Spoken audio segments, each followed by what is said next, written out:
السلام علیکم بچوں، آج ہم چوتھی جماعت اسلامیات کی کتاب سے 5واں سبق پڑھیں گے، ٹھیک ہے؟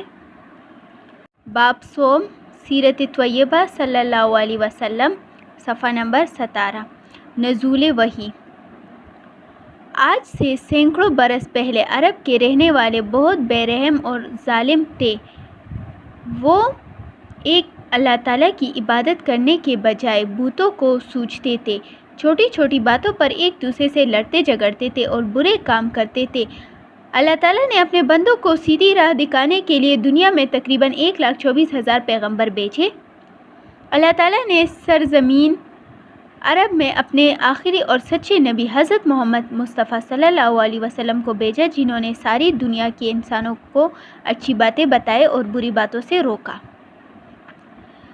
پیارے نبی حضرت محمد مصطفیٰ صلی اللہ علیہ وسلم عرب کے ایک شہر مکہ کے ایک عزت اور بزرگی والے گھرانے قریش میں پیدا ہوئے۔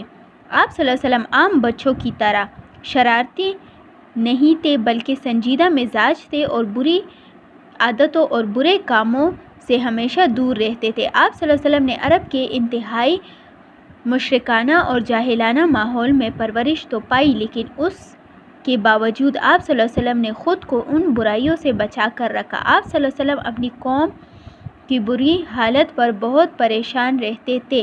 جب آپ صلی اللہ علیہ وسلم کی عمر مبارک 40 سال کے قریب ہوئی تو آپ صلی اللہ علیہ وسلم تنہائی کی طرف مائل ہو گئے۔ مکہ معظمہ سے 3 میل کے فاصلے پر ایک غار ہے جسے غار حرا کہتے ہیں۔ آپ صلی اللہ علیہ وسلم اکثر اسی غار میں جا کر اللہ تعالیٰ کی عبادت کیا کرتے تھے۔ آپ صلی اللہ علیہ وسلم کھانے پینے کا سامان اپنے ساتھ لے جاتے۔ حضرت خدیجہ رضی اللہ عنہا کی خادمین بھی آپ صلی اللہ علیہ وسلم کے پاس کھانا اور پانی پہنچا دیا کرتے۔ اسی دوران آپ صلی اللہ علیہ وسلم کو اللہ تعالیٰ کی طرف سے سچے خواب نظر آتے، غیبی آوازیں سنائی دیتی۔ حضرت جبرائیل علیہ السلام کی آمد۔ رمضان المبارک میں ایک رات آپ صلی اللہ علیہ وسلم غار حرا میں اللہ تعالیٰ کی عبادت میں مصروف تھے کہ اللہ تعالیٰ کے حکم سے حضرت جبرائیل علیہ السلام اللہ تعالیٰ کا پیغام لے کر تشریف لائے۔ انہوں نے آپ صلی اللہ علیہ وسلم سے کہا، پڑھیے۔ آپ صلی اللہ علیہ وسلم نے فرمایا، میں پڑھنا نہیں جانتا۔ آپ صلی اللہ علیہ وسلم کا یہ جواب سن کر حضرت جبرائیل علیہ السلام نے آپ صلی اللہ علیہ وسلم کو پکڑ کر زور سے اپنے سینے کے ساتھ لگایا اور پھر چھوڑ کر کہا، پڑھ۔ آپ صلی اللہ علیہ وسلم نے پھر فرمایا، میں پڑھنا نہیں جانتا۔ آپ صلی اللہ علیہ وسلم نے جب پڑھنے سے ایک بار پھر انکار کیا تو حضرت جبرائیل علیہ السلام نے آپ صلی اللہ علیہ وسلم تک اللہ تعالیٰ کا پیغام پہنچانے کے لیے آپ صلی اللہ علیہ وسلم کو اپنے قریب کر کے زور سے اپنے سینے کے ساتھ لگایا اور عرض کیا کہ اللہ کے نام سے پڑھیے۔ پھر سورۃ العلق کی پہلی 5 آیاتیں آپ صلی اللہ علیہ وسلم کو سنائیں۔ اقرأ بسم ربک الذی خلق، خلق الانسان من علق، اقرأ وربک الاکرم الذی علم بالقلم، علم الانسان ما لم یعلم۔ ترجمہ، اے محمد صلی اللہ علیہ وسلم، اپنے پروردگار کا نام لے کر پڑھو جس نے عالم کو پیدا کیا، جس نے انسانوں کو خون کی پٹکی سے بنایا۔ پڑھ، اور تیرا پروردگار بڑا کریم ہے، جس نے قلم کے ذریعے علم سکھایا اور انسانوں کو وہ باتیں سکھائی جس کا اس کو علم نہ تھا۔ پہلی وحی کا نزول۔ پہلی وحی کا نزول آپ صلی اللہ علیہ وسلم کے لیے بالکل نئی بات تھی۔ حضرت جبرائیل علیہ السلام کے جانے کے بعد آپ صلی اللہ علیہ وسلم اپنے گھر تشریف لائے۔ اس وقت آپ صلی اللہ علیہ وسلم کے جسم مبارک پر کپی طاری تھی۔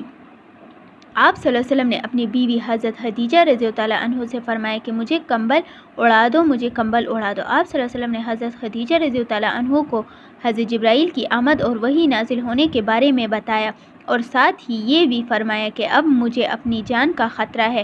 حضرت خدیجہ رضی اللہ عنہا نے یہ سن کر آپ صلی اللہ علیہ وسلم کو تسلی دی اور کہا کہ آپ قرابت داروں کا حق ادا کرتے ہیں، لوگوں کی مشکل میں ان کے کام آتے ہیں، فقیروں اور مسکینوں کی مدد اور مسافروں کی مہمان نوازی کرتے ہیں، لہٰذا اس اہم کام میں اللہ تعالیٰ آپ کا ساتھ دے گا اور کسی کو رسوا نہیں کرنے دے گا۔ حضرت خدیجہ رضی اللہ عنہا آپ صلی اللہ علیہ وسلم کو اپنے چچا زاد بھائی ورقہ بن نوفل کے پاس لے گئی، جو تورات اور انجیل کے مشہور عالم تھے۔ انہوں نے حضرت خدیجہ رضی اللہ عنہا سے نزول وحی کا واقعہ سننے کے بعد اس کی تصدیق کرتے ہوئے کہا، یہ تو وہی ناموس چھپے بھیدوں کا جاننے والا فرشتہ ہے جو اس سے پہلے موسیٰ علیہ السلام کے پاس بھی بھیجا گیا تھا۔ یقیناً لوگ آپ صلی اللہ علیہ وسلم کی دعوت حق کو جھٹلائیں گے، آپ صلی اللہ علیہ وسلم کو تنگ کریں گے اور اپنے وطن سے نکال دیں گے اور آپ صلی اللہ علیہ وسلم سے لڑیں گے، کیونکہ جو شخص بھی اللہ تعالیٰ کا پیغام لوگوں تک پہنچاتا ہے اس پیغام کو جھٹلانے والے